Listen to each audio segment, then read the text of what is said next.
संभल समेत यूपी के कई शहरों में होली के दिन जुमे की नमाज का वक्त बदला गया। 14 मार्च को 2 बजे के बाद पढ़ी जाएगी नमाज। रंग डालने की वजह से होने वाले तनाव को देखते हुए फैसला।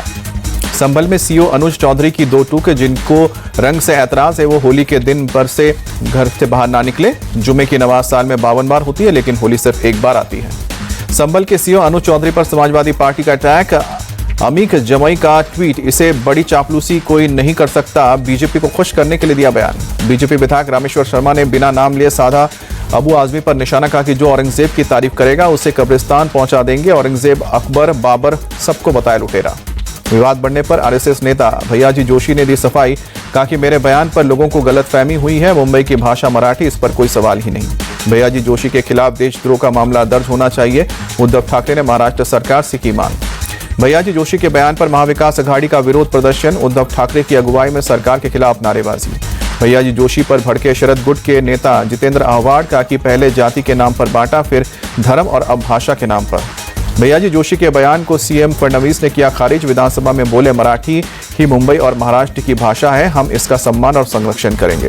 बीजेपी ने भैयाजी जोशी के समर्थन में उतरे एकनाथ शिंदे, कहा कि उन्होंने अपने बयान पर दी सफाई, विपक्ष सिर्फ राजनीति कर रहा है। आरजेडी नेता तेजस्वी यादव का बड़ा बयान, कहा कि बिहार में अगर हमारी सरकार बनती है तो ताड़ी से हटाएंगे बैन। तेजस्वी यादव ने बिहार की कानून व्यवस्था पर सवाल उठाया, कहा कि सीएम खुद अपराधियों को करवाते हैं रिहा। केंद्रीय मंत्री जीतन राम मांझी ने साधा तेजस्वी पर निशाना, कहा तेजस्वी यादव में कोई क्षमता नहीं है, महागठबंधन सिर्फ सत्ता हथियाना चाहता है। बिहार सरकार के मंत्री प्रेम कुमार बोले, तेजस्वी यादव मुंगरीलाल के हसीन सपने देख रहे हैं, वो अब सत्ता में नहीं आने वाले। तेजस्वी के खिलाफ चुनाव लड़ने पर प्रशांत किशोर बोले, पार्टी ने तय किया है तो राघोपुर से लड़ूंगा विधानसभा चुनाव, लालू परिवार का गढ़ है राघोपुर। प्रशांत किशोर ने बिहार में शराबबंदी पर सीएम नीतीश और पीएम मोदी को भी घेरा। बोले कि अगर शराबबंदी सही है तो प्रधानमंत्री बीजेपी शासित राज्यों में से इसे क्यों नहीं लागू करते। विधानसभा चुनाव से पहले आरएसएस प्रमुख मोहन भागवत का बिहार दौरा। सुपौल में एक बैठक के दौरान बिहार से बताया अपना पुराना नाता, कहा कि 6 साल क्षेत्र प्रचारक का काम किया है। हरियाणा सरकार के मंत्री अनिल विज का अटैक। कांग्रेस में बड़ा झगड़ा, हाईकमान नहीं चाहता भूपेंद्र हुड्डा बने नेता प्रतिपक्ष। नेता प्रतिपक्ष पर फैसला पार्टी हाईकमान पर छोड़ा किया गया है। कांग्रेस नेता भूपेंद्र हुड्डा का बयान। पूर्व सीएम भूपेंद्र हुड्डा का सैनी सरकार पर हमला, कहा कि कर्ज में डूबा प्रदेश, हरियाणा में सिर्फ समस्याएं ही समस्याएं। पीएम मोदी का आज से 2 दिवसीय गुजरात का दौरा। सूरत में आज प्रधानमंत्री गरीब कल्याण योजना के तहत 2 लाख लाभार्थियों को किट का वितरण करेंगे। प्रधानमंत्री मोदी आज सूरत में शाम को 4 बजे रोड शो भी करेंगे।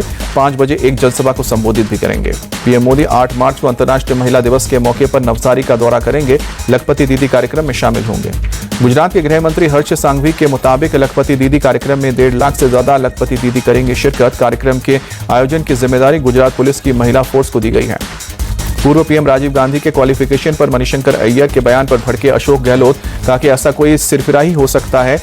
ये बयान उनकी हताशा की पराकाष्ठा। मणिशंकर अय्यर ने एक इंटरव्यू में कहा, राजीव गांधी कैम्ब्रिज में 2 बार फेल हो चुके थे। बीजेपी के आईटी प्रमुख अमित मालवीय ने वीडियो को शेयर किया। बलिया में ओम प्रकाश राजभर के बेटे अरुण राजभर ने अधिकारियों को चेतावनी दी, कहा कि अगर थाने में कोई पीला गमछा जमीन पर फेंका तो उसे जमीन पर पटक पटक कर घर भेजेंगे। अरुण राजभर के बांसडीही तहसील में चौपाल के दौरान ये चेतावनी दी। कार्यकर्ताओं को कर रहे थे संबोधित। गोरखपुर में गोरखनाथ मंदिर में सीएम योगी ने लगाया जनता दरबार, एक-एक कर लोगों की समस्याएं भी सुनी। सीआईएसएफ का 56वां स्थापना दिवस आज। तमिलनाडु के रानीपेट में गृह मंत्री अमित शाह कार्यक्रम में हुए शामिल, परेड का किया निरीक्षण। बिहार के गोपालगंज में बाबा बागेश्वर की हनुमंत कथा, कहा कि मेरे आने से कई लोगों को लगती है मिर्ची, कहते हैं घेरेंगे और मारेंगे। बाबा बागेश्वर ने कहा कि देश बाबर का नहीं भगवान का है, हिंदुओं को बंटने और घटने नहीं देंगे। 5 दिवसीय बिहार दौरे पर आध्यात्मिक गुरु श्री श्री रविशंकर, कहा यहाँ कर ऐसा लगता है जैसे घर लौट आया हूँ। गया समेत कई जगहों का करेंगे दौरा। हैदराबाद में फर्जी कॉल सेंटर का भांडाफोड़। तेलंगाना साइबर सुरक्षा ब्यूरो ने 63 लोगों को गिरफ्तार किया। एनआरआई और अमेरिकी नागरिकों को बनाते थे निशाना।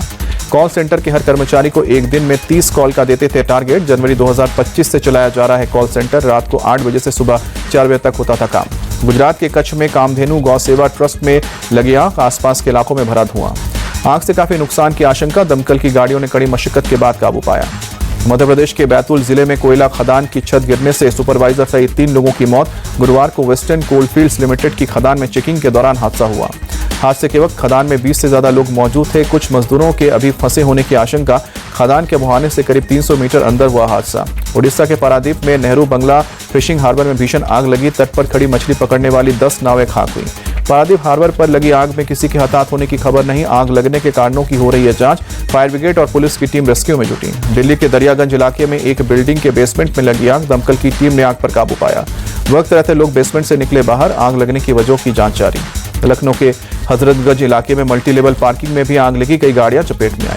फायर ब्रिगेड की गाड़ियों ने आग पर काबू पाया। आग लगने की वजह की अब जांच जारी। यूपी के आजमगढ़ में यूपी बोर्ड परीक्षा के दौरान नकल माफिया पर एसटीएफ का एक्शन। परीक्षा केंद्र के बाहर पेपर लिख रहे 4 लोग गिरफ्तार किए गए। कामता प्रसाद इंटर कॉलेज के बाहर फिजिक्स की कॉपी लिखते पकड़े गए 4 लोग। एसटीएफ और पुलिस अब पूछताछ कर रही है। बिहार में नालंदा के बहादुरपुर में खेत में मिली एक अनजान महिला का शव। दोनों पैरों में कई कील ठोक कर बेरहमी से हत्या की गई। पुलिस ने महिला के शव को पोस्टमार्टम के लिए भेजा। महिला की पहचान, उसकी हत्या की वजह और कातिल की तलाश की जा रही है। फरीदाबाद में बेटी और बहू की पिटाई से तंग आकर बुजुर्ग ने 5वीं मंजिल से कूदकर सुसाइड किया। आत्महत्या के बाद नोट मिला। पुलिस ने बुजुर्ग के बेटे और बहू के खिलाफ आत्महत्या के लिए मजबूर करने के लिए धाराओं में दर्ज किया मुकदमा। पूरे मामले की अब जांच की जा रही है। रायपुर में ट्रक और एसयूवी की टक्कर में दर्दनाक हादसे में 5 की मौत। टक्कर के वक्त दोनों गाड़ियों की स्पीड ज्यादा थी। पुलिस मामले की जांच कर रही है। दिल्ली के पूर्वी जिले में पुलिस की टीमों ने गश्त किया। सुरक्षा और कानून व्यवस्था के मद्देनजर नाकेबंदी बढ़ाई गई। पूर्वी जिले के डीसीपी के नेतृत्व में पुलिस ने गश्त लगाई। तेहराव को देखते हुए शांति और सुरक्षा बनाए रखने का मकसद। तेलंगाना टनल हादसे में फंसे 8 मजदूरों का रेस्क्यू जारी। एनटीएमए के सचिव ने किया सुरंग का दौरा। बचाव के काम की समीक्षा। 22 फरवरी से ढही थी ये सुरंग। हिमाचल प्रदेश के चंबा में भूस्खलन। सड़कों पर मलबा गिरने से यातायात प्रभावित हुआ। वीडियो आया सामने। मलबा हटाने का काम अब जारी। जम्मू कश्मीर के डोडा में बर्फबारी। पहाड़ों पर बिछी बर्फ की सफेद चादर। सुबह सुबह सूरज की किरणें पड़ने से नजारा और बेहद खूबसूरत लगा। फरवरी में विदेशी निवेशकों की बिकवाली जारी रही। वित्तीय क्षेत्र के शेयरों से 69.91 अरब रुपए की बिकवाली हुई। सार्वजनिक क्षेत्र की लॉ एसिड खनन कंपनी एनडीएमसी के नए चेयरमैन और प्रबंधक निदेशक बने अमिताभ मुखर्जी। अब तक कंपनी के सीएमडी का अतिरिक्त प्रभार संभाल रहे थे मुखर्जी। एफएमसीजी कंपनी ब्रिटानिया के सीईओ और एग्जीक्यूटिव डायरेक्टर रंजीत कोहली का इस्तीफा। सितंबर 2022 में बने थे कंपनी के सीईओ। बेहतर अवसर के लिए छोड़ी कंपनी। नायरा एनर्जी 1894 करोड़ रुपए का शेयर करेगी बायबैक। प्रति शेयर की कीमत 731 रुपए तय की गई।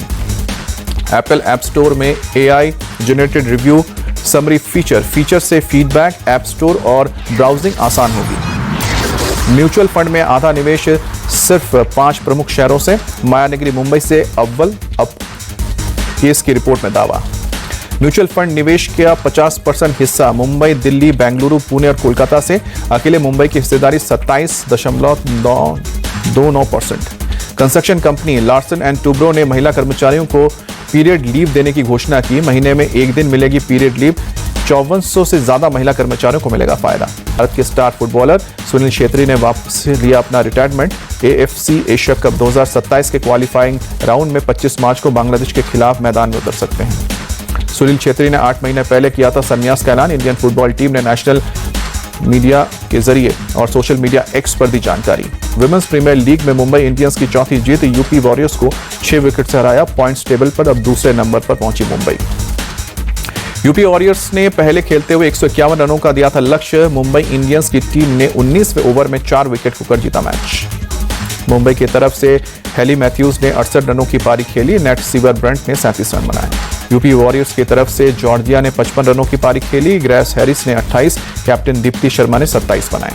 मुंबई की तरफ से अमेलिया कर ने 5 विकेट 5 खिलाड़ियों को भेजा पवेलियन। मैथ्यूज को 2 और नेट सीवर ब्रंट और पारोनिका सिसोदिया को 1-1 विकेट मिला। मुंबई इंडियंस की हेली मैथ्यूज को मिला प्लेयर ऑफ द मैच का अवार्ड। हेली ने 68 रनों की पारी खेली। गेंदबाजी में 2 विकेट लिए। चैंपियंस ट्रॉफी के फाइनल में पहले सुनील गावस्कर की टीम इंडिया को सलाह। पहले बोले कि ग्रुप स्टेज की हार के बाद बेहतर तैयारी से उतरेगी कीवी टीम। भारत को सावधान रहना होगा। भारत और न्यूजीलैंड के बीच चैंपियंस ट्रॉफी के फाइनल मैच पर बोले सूर्य कुमार यादव, मैंने पहले कहा था कि हम अच्छा क्रिकेट खेलेंगे। रोहित शर्मा की फिटनेस विवाद पर बोले सूर्य कुमार यादव, मैंने उन्हें करीब से देखा है, वो बहुत मेहनत करते हैं। कहा कि मेरे हिसाब से तो टॉप पर है।